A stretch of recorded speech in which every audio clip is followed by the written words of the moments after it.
मुंबईच्या अनेक ऐतिहासिक वास्तूंपैकी बाबुलनाथ मंदिर सुद्धा एक आहे। आपण या श्रावणी सोमवारचं काय महत्त्व असतं आणि थोडंफार या मंदिराबद्दल थोडी माहिती आपण इथल्या गुरुजींकडून घेऊया। माझ्यासोबत मंदिराचे गुरुजी आहेत, आपण त्यांच्याकडून जाणून घेऊया। श्रावण महिन्यामध्ये सोमवारला एक महत्त्व असतं वेगळं। श्रावणी सोमवारी उपवास केले जातात, शंकराची पूजा किंवा इतरही देवांची पूजा केली जाते। तर या पूजेचं सोमवारी करणाऱ्या पूजेचं काय नेमकं महत्त्व आहे?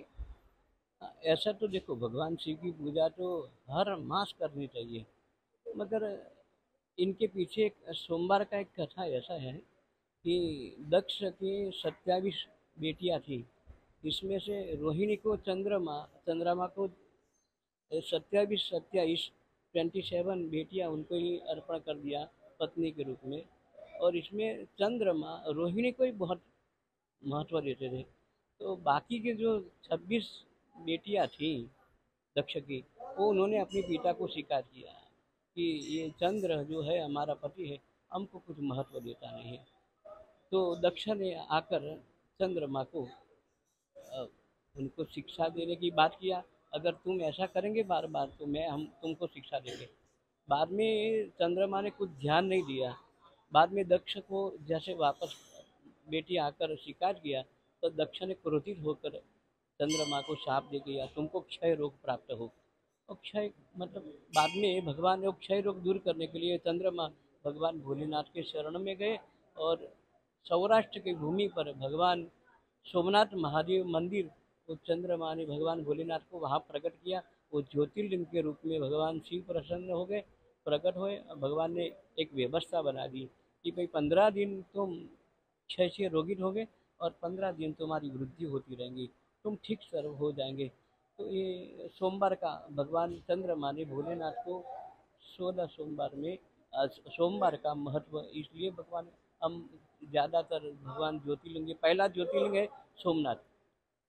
तो भगवान शिव प्रकट हो गए और सोमवार को जल्दी प्रकट हो जाते। भगवान ने चंद्रमा ने महत्व बता दिया, तो हम भी सोमवार के दिन भगवान की पूजा अर्चना वगैरह ज़्यादा करते हैं। ये महत्व है सोमवार का। नक्कीच या कथेसोबतच जी पूजा केली जाते त्या पूजेचं नेमकं कसं स्वरूप असतं, काय विधी असतात त्या पूजेमध्ये? म्हणजे मंदिरामध्ये एक वेगळी पूजा असते, मात्र अनेकांना आपल्या घरी जर पूजा करायची असेल तर त्याचा काय विधी असतो पूजेचा? देखो भगवान कैसा है, तो कर्पूर गौरम करुणावतारम, भगवान करुणा की मूर्ति है। भगवान एकदम वाइट वाइट है।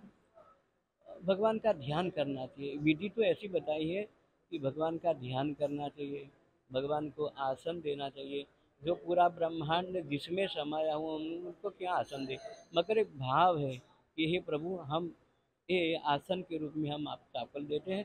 भगवान आपके चरण धोने का भाव से हम भगवान के शिवलिंग पर हम जल चढ़ाते हैं, भगवान को हम अर्घ्य प्रदान करते हैं। भगवान को मंत्रों की शक्ति द्वारा जल को अमृत बनाने के भाव करके हुए भगवान को आचमन कराते हैं, भगवान को नहलाते हैं, भगवान को पंचामृत से स्नान कराते हैं, चंदन लगाते हैं, चावल लगाते हैं, बीली पत्र चढ़ाते हैं, भगवान को धूप अर्पण करते हैं, दिया अर्पण करते हैं।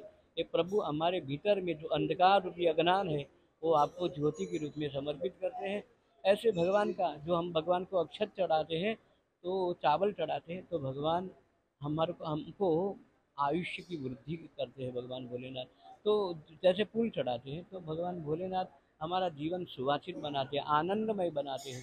तो एक एक उपचार कर चढ़ाने से भगवान संतुष्ट होते हैं और अपनी भक्त की मनोरथ कामना पूर्ण करते हैं। आपण पाहिलं की श्रावण महिन्याचं काय महत्त्व असतं। श्रावण महिन्यात शंकर भगवानांना किती महत्त्व दिलं जातं किंवा त्यांची पूजा केली जाते, तर ती कशा प्रकारे श्रावणी सोमवार कशा प्रकारे साजरा केला जातो, त्याचा पूजेचा विधी काय असतो, हे सुद्धा समजण्यासाठी आपल्याला त्या मागची कथा सुद्धा ऐकणं गरजेचं होतं। आणि नक्कीच तुम्हाला आता पूजा करताना ही कथा तुम्हाला माहिती असल्याने त्या कथेच्या मदतीने तुम्हाला ती पूजा आणखी व्यवस्थित करता येईल। या व्हिडिओमध्ये आपण इथेच थांबूया। मी रुचा कानोलकर, व्हिडिओ जर्नलिस्ट गणेश गंधाट सोबत, न्यूज 18 लोकमत, मुंबई।